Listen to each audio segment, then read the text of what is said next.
Hey everybody, thanks for coming back. This is episode 4 of my video diaries. I'm Annaa Soleseis, and today I'm going to talk about what my transition was like. First off, I'll have to excuse myself as far as my bass playing because I recently got my nails done, and as much as I love them, it makes playing guitar impossible and bass difficult. But back to my topic. I had some friends share some of their experience with transitioning, and they were curious about mine too. So I will explain to you with my understanding, with my education, with my knowledge, with my experience that I have now. I was born intersex. I believe that in the uterus I was 2 fetuses that combined into one. I would contain the chromosomes of both, I believe, male and female, but I'm on the very unnoticeable side of the intersex spectrum, and that meant that my condition wasn't noticed at birth, and it really wasn't understood really till probably about my first or second year in my transition. But when I was young, say 3 or 4, I knew I was in the wrong body. I knew that the toys that I wanted, I knew that the way I talked, the way I interacted with people, that I wasn't like other boys of my age. But again, at that young age, it's hard to tell. But if you would have asked me, I'd be like, I'm a girl. I started entering puberty around 13, 14, and I remember being away on a trip and coming back. Like, I understand what it is now. I'm born in the wrong body. But it was a time too when gender affirmation wasn't as well accepted as it is now. So I didn't come out at that age.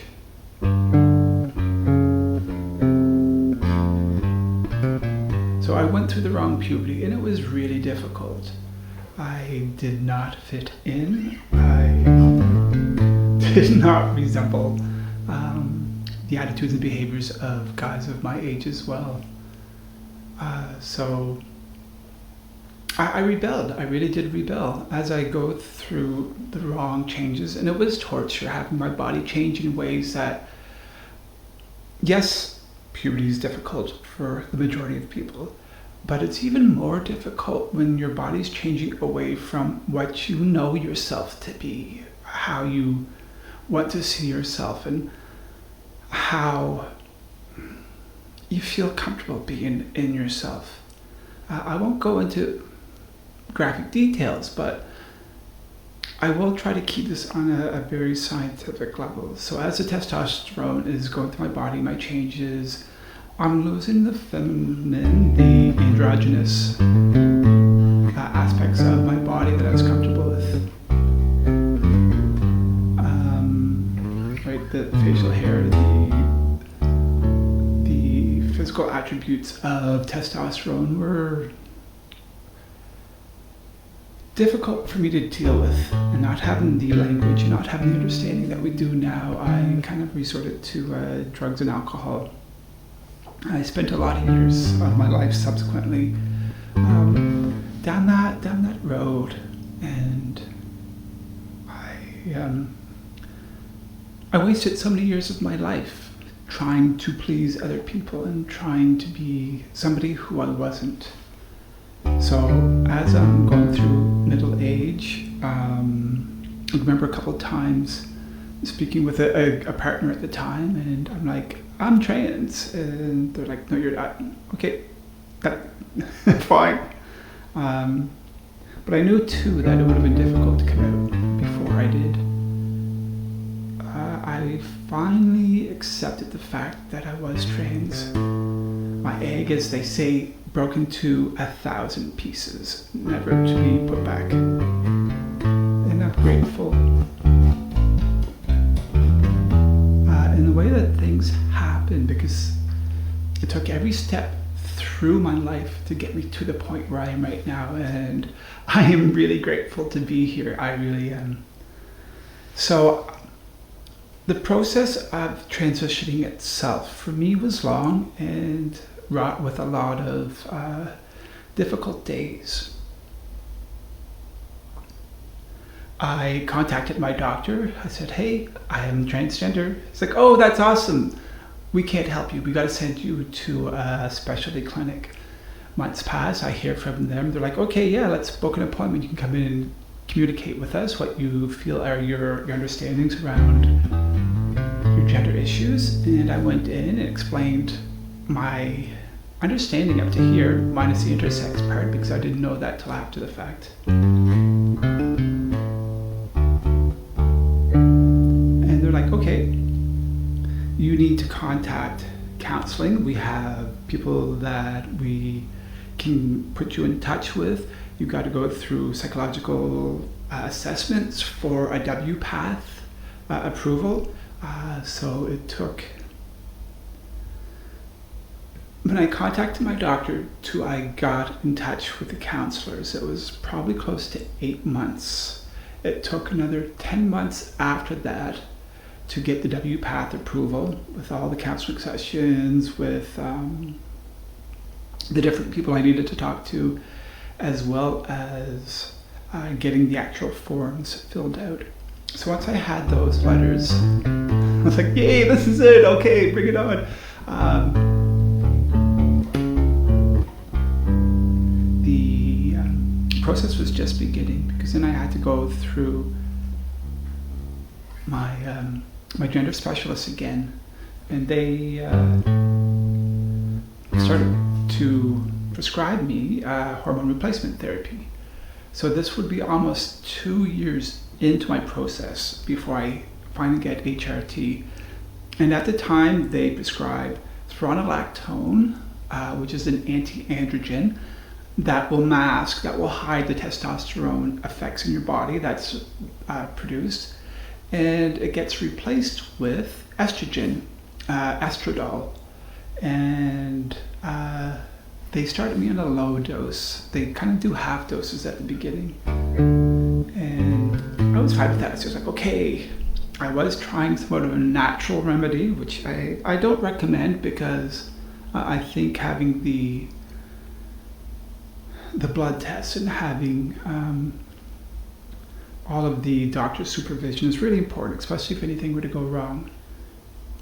But I went to my pharmacy. I have my bag of estrogen and spironolactone, and I can remember sleeping with it on my bed for the next couple of nights as work. It's like, okay, I'll start it on the weekend, and I was excited, right? I knew this point was coming, and I was finally excited. Okay, I'm going to wake up some morning and I'm going to be me. Here we go. The morning I picked to start my HRT was March 15th, 2020. The next day, March 16th, we go into a worldwide lockdown. Nationwide, we're in a serious pandemic. All of these resources that I had for transitioning with the doctors, the in-person counseling sessions, the support groups, all of this stuff was put on hold while I continued transitioning on my half dose of HRT. And it was difficult. It was difficult doing without the support network. It was difficult. And it got really emotional. As I didn't have the support and I was doing this alone, I questioned myself, right?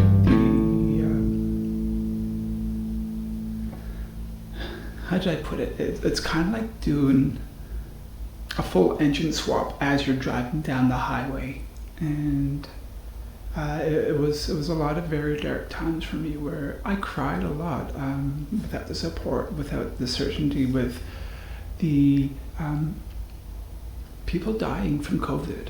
the uncertainty of keeping people I loved protected, and losing my job, losing my place, being stuck at my parents, and not having an outlet. It was almost too much.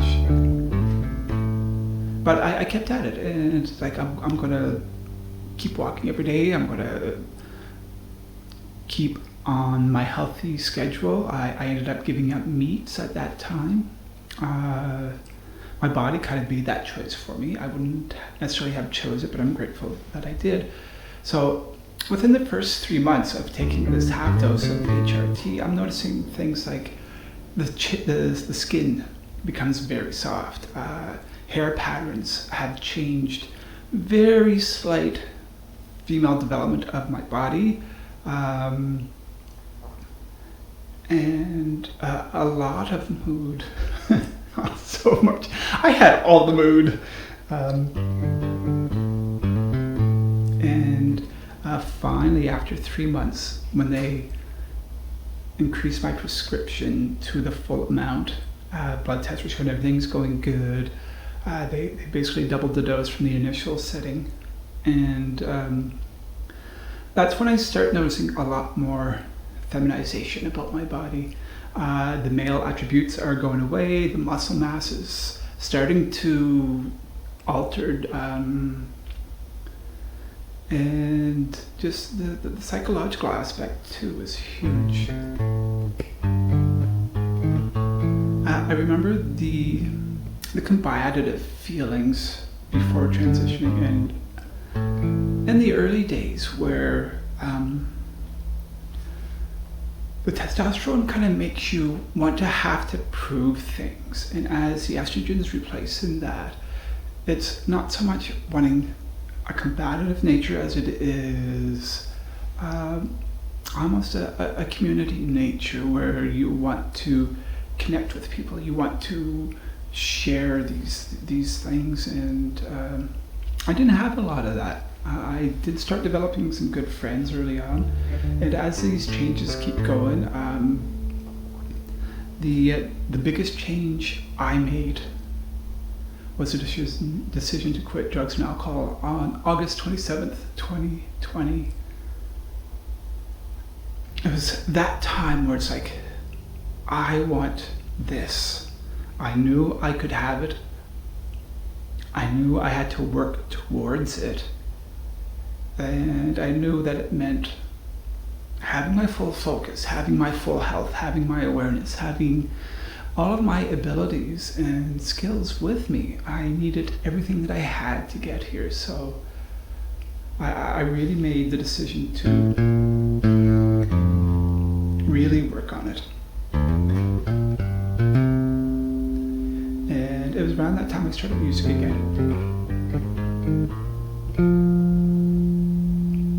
So at this point, it's almost a year within my HRT. I'm noticing my feet getting smaller. I'm shrinking a little. My muscle mass, I've probably lost, at this point, after 1 year, I probably lost about 30% of my strength.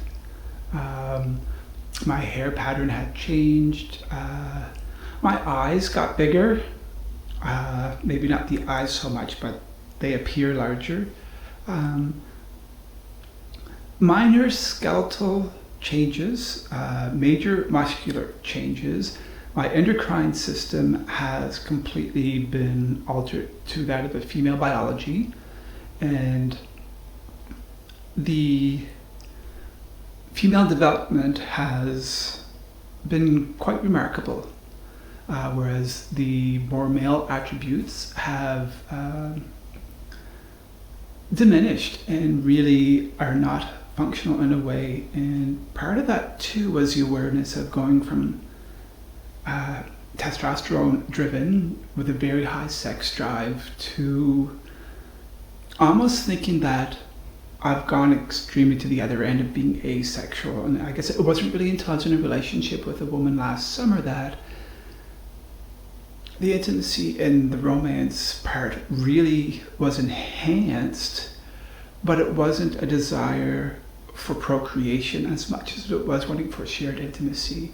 And it's quite remarkable, that psychological shift in something that I really defined myself by in the past. So as I'm continuing going, almost 2 years in, I'm probably down after 2 years, 40% of my strength lost. And my cognitive has really become clear. My creativity levels have gone through the roof. But part of that too is the focus and the clarity of making these other decisions in my life. I've still stayed off meat and chicken and pork, and I had to give them up because how my body reacted to them, but I'm fine with the fish and the cheese and eggs and stuff. So I'm not worried about what my label is as far as my dietary aspect, but I know what I can eat and what I can't, and I'm very careful with that, and I think it's paid off.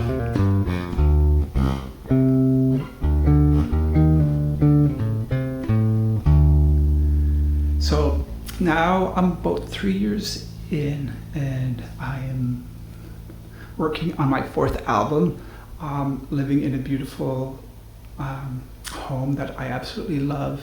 And I have some amazing friends. My family has been super amazing and supportive, and they're very proud of me. The physiological changes are still going through. I'm still getting the breast development. I'm still getting the body shaping, the feminization. And it's amazing.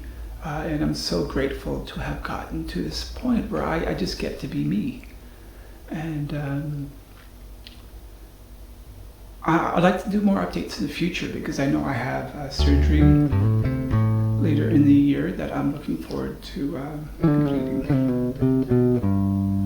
And I had some questions too.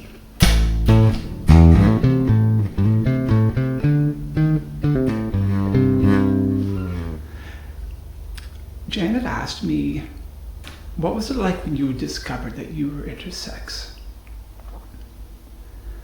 And I thought about it a lot, and I think the easiest way to say is it's like a jigsaw puzzle, right? At some point, you have enough of the pieces together that you see what it is that you're working on, and the evidence is there. You start to see the shapes and the definition of the picture in a way that really starts to look beautiful, starts to be encompassing of the situation, right? So the intersex for me is something that I don't think I would have been able to come out as before I started transition. And I don't think I would have even acknowledged it or accepted it as a possibility. Because it really shows how much of a spectrum our sex as well as our gender is, right? Because you have the two extremes, and you have so many instances of people in the middle that you can't just say you're one or the other. It's really how far are you on the spectrum, and then when you identify, where are you on that? And they don't have to correlate. You get to find out what's most comfortable for you. You get to use the evidence, you get to use your heart, you get to use your mind and your brain as far as really developing yourself as an individual that feels most comfortable. Like if I had a choice, hey, yeah, let's make that time machine, and I just want to be born a cisgender woman, right? That would just make everything easier. So I get to be that person because that's kind of who I was meant to be. That's who I believe I am. The intersex aspect of it just makes me, it isolates me again, but I'm used to the isolation. But it also paints a beautiful picture of how wonderful and dynamic of this planet, this world, of this existence that we are all involved in. So discovering that I was intersex was kind of a relief because it gave an extra. I'm very analytical in a lot of ways, so having that extra little bit of data was just like, okay, why am I so different from everybody else? Why am I so different even from other trans people? So this was an important aspect.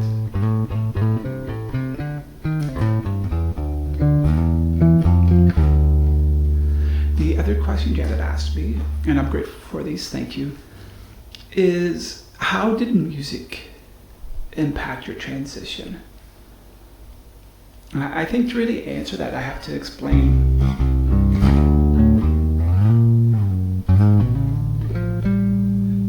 what it was like before.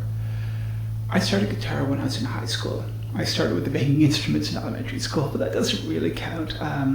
But with guitar, I was really having a difficult time because with my performance, with my singing attempt, it was way more feminine in approach, in performance, in appreciation, and it was really kind of an uncomfortable way to perform in front of other people when I didn't know what was going on and I was just trying to be a normal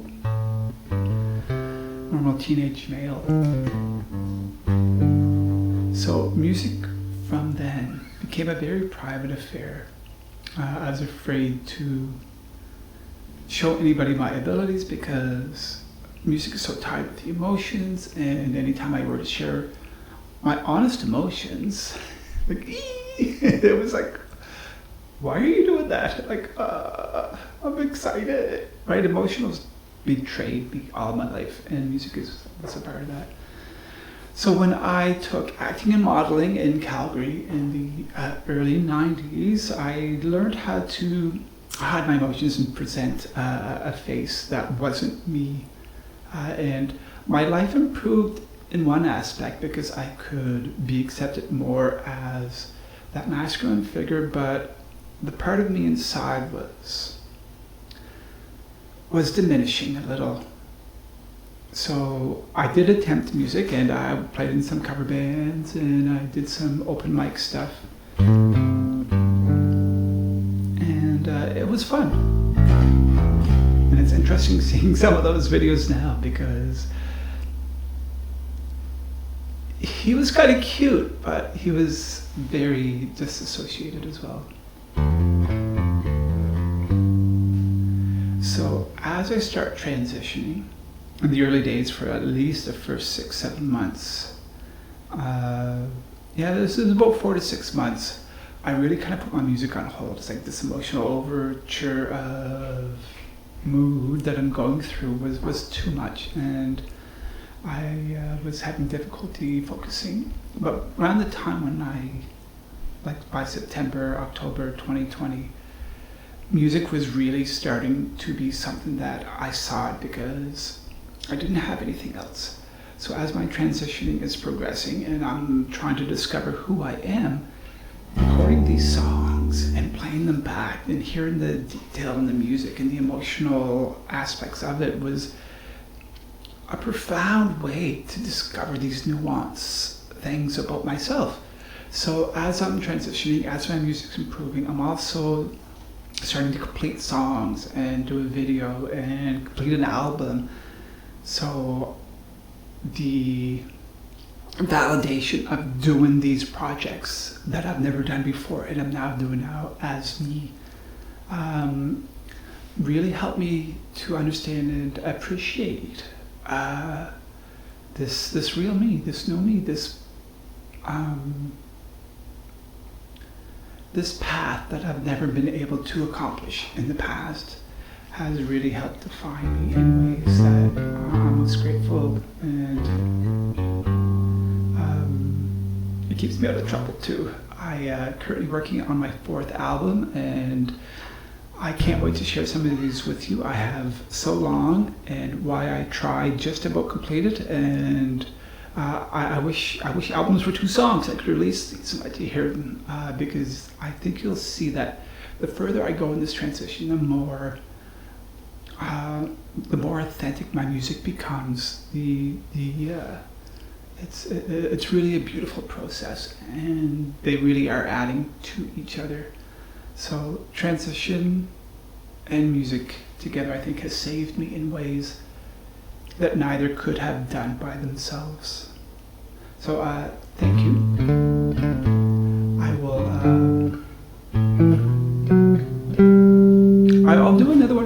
as I get more information about the upcoming surgery, and also look forward to in the future talking about more of my next album, because I think y'all are really gonna love it. Anyways, thank you very much. I appreciate you tuning in, and my heart goes out to all of you. Thank you. Bye.